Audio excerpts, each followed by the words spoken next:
ஓம் முருகா போற்றி, கந்தா போற்றி, கடம்பா போற்றி, கதிர்வேலா போற்றி, அறுவடை வீடு கொண்ட முருகப்பெருமானே போற்றி போற்றி. என் செல்லமே, நாளை உனக்கான மிகப்பெரிய மகிழ்ச்சி காத்திருக்கிறது. இந்த முருகப்பெருமான் சொல்வதை கேட்டு மகிழ்ச்சியாக கண்ணுறங்கு. வாழ்க்கையை எல்லாவற்றுக்கும் ஒரு மாற்று வைத்திருக்கிறது. புரிகிறதா? அது நமக்கு பிடித்திருக்கிறதா இல்லையா என்பதை பற்றியெல்லாம் அதற்கு கவலையே இல்லை. சூழ்நிலைக்கு ஏற்ப நீ உன் மனதை திடப்படுத்த வேண்டும். 2 வார்த்தை பேச வேண்டிய இடத்தில் அதிகம் பேசுவது தவறு. ஆலோசனை கூறும்போது உன் கருத்தை பிறரிடம் கூறி சொல்லச் செல்வது தவறு. அதேபோல் நேர்மையாக பயணித்து தோற்பதும், முடிந்தவரை போராடிய பின் தோற்பதும் வெற்றி பெற்றதற்கு சமம் என்று அர்த்தம் கொண்டு மீண்டும் மீண்டும் விடாமுயற்சி செய்து கொண்டே இரு. உனக்கு வேண்டியதை மற்றவரிடம் இருந்து எதிர்பார்த்தால் அது எப்போதும் கிடைக்காது. ஏனென்றால் உனக்கு வேண்டியதை நீதான் முயற்சி செய்து அடைய வேண்டும். அது வெற்றியா தோல்வியா என்பதல்ல வாதம். நீ அந்த இடத்தில் ஆடுகளத்தில் இருக்கிறதாயா என்பதை மட்டும் நீ அடிக்கடி உறுதிப்படுத்திக் கொள். புரிகிறதா என் செல்லமே? உயரே தொங்கும் மாங்காக்காக கல் உயர்த்தும் சிறுவனை சற்று கவனித்துப் பார். எரியும் கற்கள் தோல்வியை தழுவுகின்றனவே என்று கைவிட்டு போவதில்லை. அவன் கடைசியில் ஒரு காயாவது அவன் கைகளில் விழும். அதுவரை அவன் கவலைப்படப் போவதில்லை.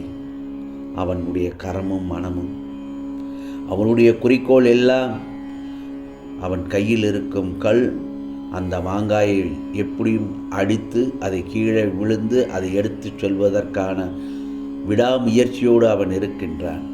அதே போலத்தான் உன் தோல்விகளையே கற்களாக்கி உன்னுடைய கவனம் சிதறாமல் வெற்றிக்கனியை குறிபார்த்து எறிய கற்றுக்கொள். எத்தனை முறை கல்லெறியப்படுகிறது என்பதல்ல கணக்கு, அந்த கனி கைவசப்படுகிறதா என்பதில் கணக்கு இருக்க வேண்டும். உன் கவனம். வெற்றியை கொண்டாட எவராலும் இயலும். தோல்வியை ஏற்று துவளாமல் இருக்க ஒரு சிலரால் மட்டுமே முடியும். ஏன் அந்த ஒரு சிலரின் நீயாக இருக்கக்கூடாதா? அப்படி நீ இருந்தால் வெற்றி கோப்பை விரைவிலேயே உன் கையில் கிடைக்கும். வெற்றி முழக்கம் உன் வீட்டு கதவை தட்டும். புரிகிறதா என் செல்லமே?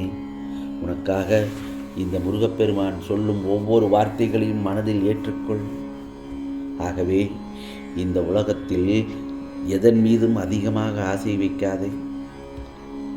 ஏனென்றால் எதுவும் நிரந்தரமில்லை. இருக்கும் வரை, நமக்கு கிடைக்கும் வரை அதை அனுபவி. மகிழ்ச்சியாக இரு. பணிந்து போக தெரிந்து கொள். தப்பே இல்லை. உனக்கு கொடுக்கப்பட்டுள்ள உறவுகள் மீது அதிக பற்று வைக்காமல் இந்த இறைவனிடம் நம்மைப் போல அவர்களையும் சேர்த்து வைக்க சிறுவயதிலிருந்தே பயிற்சி கொடுங்கள். அப்போது நீயும் உன்னை சார்ந்தவர்களும் இந்த இறைவனுடன் விரைவில் ஐக்கியமாகி விடுவீர்கள். அப்படி முடியவில்லை என்றாலும் உன் வேண்டுதலால், உன் பொறுமை மற்றும் நம்பிக்கையால், எதிரிகளுக்கும் விட்டு கொடுக்கும் தன்மையால் ஒரு நாள் நிச்சயமாக விடியும். உனக்கு தேவையானதெல்லாம் உன் வீடு தேடி நானே வந்து உன் கரங்களில் சேர்ப்பேன். ஏனென்றால் எதுவும் காரணமில்லாமல் நடக்காது. வெட்ட வெளியில் வானில் இறைவனால் அமைக்கப்பட்டுள்ள இந்த உலகங்கள் அனைத்துமே காரண காரியங்களோடு திட்டமிட்டபடி இயங்கிக் கொண்டிருக்கிறதல்லவா? இந்த பிரபஞ்சத்தில் ஒவ்வொருவரும் தனித்தனியாக இதுவரை எடுத்த ஒவ்வொரு பிறவியிலும் வாழ்க்கையில் தினம் செய்த மற்றும் இப்போது செய்து வரும் ஒவ்வொரு வினைக்கும் சமமான எதிர்வினை ஒன்று இந்த உலகத்தில் பதிவாகி அதுவே உரிய காலங்களில் அவனுக்கு திரும்ப நடக்கிறது, கிடைக்கிறது. இதேதான் உனது வீட்டில் இருக்கும் பெரியவர்கள் சொல்வார்கள், தாத்தா பாட்டி அம்மா அப்பா அதே உருவ அமைப்புடன் திரும்ப பிள்ளைகளாக பிறந்திருப்பார்கள். அப்படி பிறந்திருக்கிறார்கள் என்ற அடிப்படையில் அவர்கள் பெயரை எல்லோருக்கும் நீங்கள் வைத்திருக்கிறீர்கள்.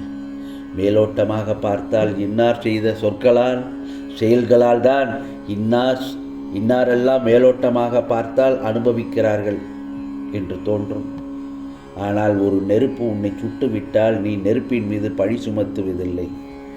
உனது கவனக்குறைவோ அல்லது பிறர் வேலை அல்லது உனது கெட்ட நேரம் என்று நினைக்கிறீர்கள்.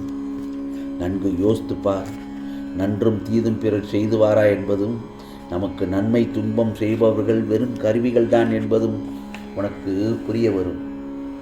ஆகவே நாம் முந்தைய பிறவியில் செய்த நமக்கு திரும்பி அந்த கருவியில் வடிவில் வருகிறது. புரிகிறதா? அதே போலத்தான் ஒரு மனிதன் வாழ்க்கையை வாழ அவசியமான விஷயங்கள் இருப்பது போல வாழ்க்கையில் சந்திக்க, அதை கடந்து செல்ல, அதை எதிர்கொள்ள அவனுக்கு அடிப்படையான தேவை என்ன தெரியுமா? அன்பு, நம்பிக்கை, பொறுமை, நேர்மை, விடாமுயற்சி. ஒரு கஷ்டமான சூழலை கடக்க ஒருவனுக்கு நீடித்த நம்பிக்கையும் குறையாத பொறுமையும் மிக முக்கியமான தேவை. உன் வாழ்க்கையில் உள்ள உன்னை தலைகீழாக மாற்றும் சூழல் வந்திருக்கலாம். அது உன்னை நடுங்க வைத்து உன்னை பாடாய்படுத்தி இருக்கலாம். புரிகிறதா? ஆனால் முயன்று மீண்டு வருவேன் என்ற நம்பிக்கையை இழக்காமல் பொறுமையோடு அந்த சூழல் நிரந்தரமானது அல்ல என்று நேர்மறை எண்ணத்தில் எதிர்கொள்ள கற்றுக்கொண்டதாய் அல்லவா? அப்படி இருக்க வேண்டும். அப்படி ஒருவன் நம்பிக்கை இழந்து நிர்கதியாய் இருக்கும் சூழலில் அந்த ஆன்மா என்னை நோக்கச் செய்கின்றது. முருகா முருகா என்று அந்த சமயத்தில் என்னை நீ திரும்பி பார்க்க வைக்கிறது. நம்பிக்கையை என் வார்த்தைகளால் நான் கொடுக்கிறேன். அதை அவன் மனதில் பதிய, அவன் மனம் ஆனந்தமடைய சிறு லீலைகளாய் நடத்தி நம்பிக்கையை ஊர்ஜிதப்படுத்தி அதிகமாக்குகிறேன். கவலைப்படாதே என் செல்லமே. இன்று இரவு நிம்மதியாக கண்ணுறங்கு. நாளைய விடியல் உனக்கான விடியலாக இந்த முருகப்பெருமான் உனக்கு அருள்பாலிக்கிறேன். நல்லதொரு விடியலாக. கவலை வேண்டாம். நாளை உனக்கு மிகப்பெரிய மகிழ்ச்சி காத்திருக்கிறது. நான் சொல்வதை கேட்டு விட்டாயல்லவா? ஓம் முருகா போற்றி, ஓம் முருகா போற்றி என்று கண்ணுறங்கும் வரை இந்த மந்திரத்தை மட்டும் சொல்லிக்கொண்டே இரு. நிம்மதியான தூக்கமும் நல்லதொரு விடியலுமாய் உனக்கு விடியட்டும். இது முருகனின் அருள் வாக்கு, சத்திய வாக்கு. உனக்கானதெல்லாம் நல்லது நடக்கும், நல்லது மட்டுமே நடக்கும், அதுவும் நன்மையாகவே இருக்கும். ஓம் சரவண பவ, ஓம் சரவண பவ, ஓம் சரவண பவ.